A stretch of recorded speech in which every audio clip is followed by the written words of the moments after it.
Hi, Excursionists. It's me, Nari. I know I said we had gone down the last twisted path before the Christmas special, but Caroline came up with one more for us tonight. On the eve of the new year, we usually look forward to new beginnings, or at least putting the old year behind us. But what would happen if we couldn't do that? What would happen if the new year filled us with dread instead of with hope? Let's follow Donovan Carlise and see why New Year's Eve is his least favorite holiday. Join me now for a midnight walk. Welcome to Into the Night. I'm Nari, your guide on today's excursion down a twisted path. Be careful not to get lost. Be it dark or light, it's easy to lose your way. Are you ready? Then let's begin.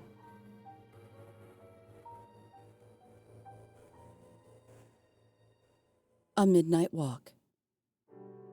Inhaling the cold, crisp air of early winter heightened his senses. Fresh snow crunched beneath his boots as Donovan Carlise paused to take in the beauty of the night. Snowflakes fell like ticker tape, but he enjoyed the placid stillness over any ruckus party the holiday might bring. Peace and solitude suited him nicely, and moments such as these were the ones he intended to commit to memory. He hated this time of year, more so than those who simply complained about the cold or the drudgery of shoveling snow. Donovan wished he had such petty reasons to dread nights like this. The moonlight hitting the snow on the hillsides cast a blue glow. The moon peeked in and out of the clouds that softly dropped another round of light snow on the area. Adding to the view were cedar trees that stood like sentries looking over the majesty of the landscape. Donovan knew he must remember this scene. Nothing stays the same for long. Tomorrow, the world might not look like this at all. Tomorrow, I might view the world a little differently. That's the magic of new days. That was a lesson he'd learned the hard way, and he learned it many times in a variety of ways. Nothing stayed the same, and no day is exactly the same as the next. Sometimes he kicked himself for not understanding that earlier, but that was part of the burden of youth. One must find out through trial and error. As he walked through the dark evening, with snowflakes swirling around him in the gentle breeze, his loneliness weighed heavily upon him. He'd always hoped he would have someone he could walk hand in hand with on nights like this. Now Donovan had given up on the thought of finding true love. It's not in the cards for you, Donovan. You had your chance, but you didn't take it. And now, you must carry on and make the most of every moment. He stopped and looked up at the sky. The snow rained down on him, and it reminded him of how space looked on television shows, where the spacecraft hit warp drive. He could imagine himself flying upward, and the flakes were streaks of stars whizzing past him as he traveled to the heavens.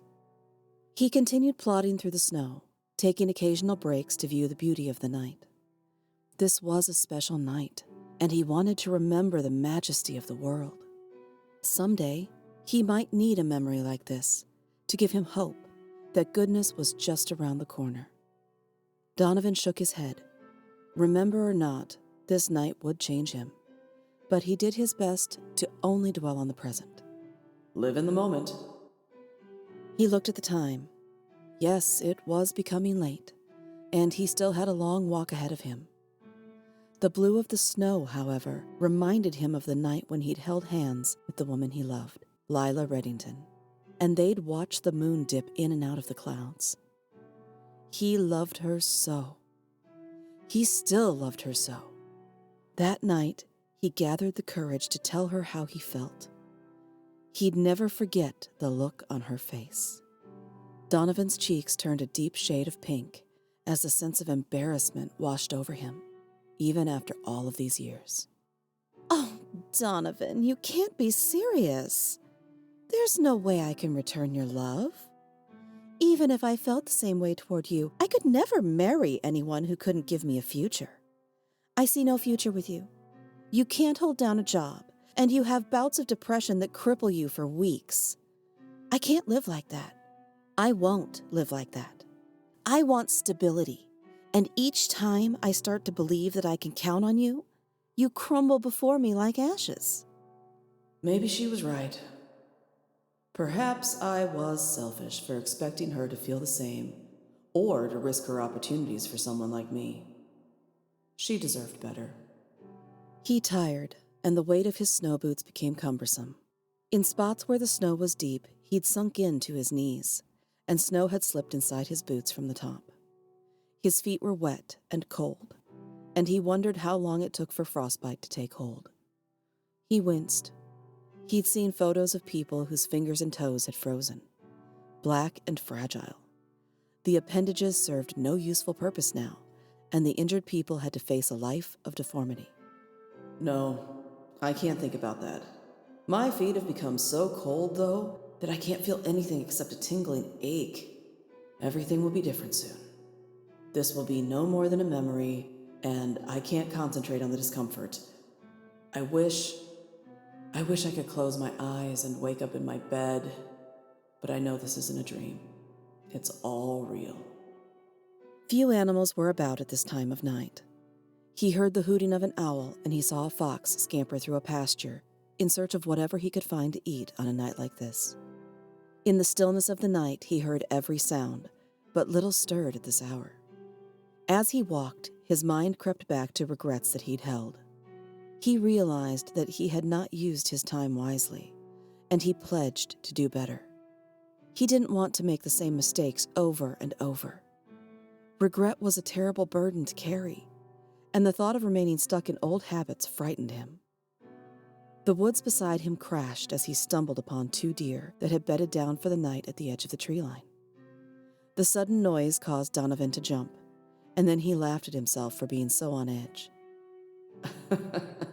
Lighten up. You can't let a few deer throw you into a heart attack. He listened to the sound of breaking twigs that grew fainter as the deer ran farther away from him. He felt a twinge of guilt for putting such a fright into 2 forest animals. He had no interest or intention of harming them. They don't know that, though. Donovan knew what it was like to be frightened. He knew tonight that he should be frightened once more, but he'd reached the point of accepting his fate. They will find me no matter where I go. So, I wanted to be out here tonight, in the tranquility of the woods. He looked at his watch. 1 minute to midnight.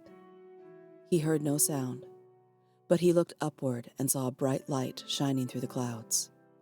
The snowflakes were illuminated by the glow that now surrounded Donovan. He stood, motionless, at first clenching his eyes shut, but then he opened them. I want to remember the beauty of this snowfall. I want to hold on to this memory. I don't want this night to only fill my nightmares. At the stroke of midnight, he felt himself lifted higher and higher into the air. It was time for his appointment. The grand science experiment he became part of when he was just a boy. The first time they visited him was when he was 5. He heard his parents and their friends singing Auld Lang Syne, and the light beamed through his bedroom window. He tried to scream, but no sound came out. The wide-eyed aliens with sickly pale skin floated him through his open window and pulled him into the night sky. The experiments left him weak and in pain, as they did every year when New Year's Day arrived.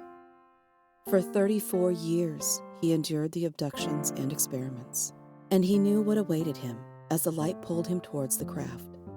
As others cheered and celebrated elsewhere, his soul screamed for someone to rescue him. Yes, New Year's Eve was Donovan Carlyle's least favorite holiday.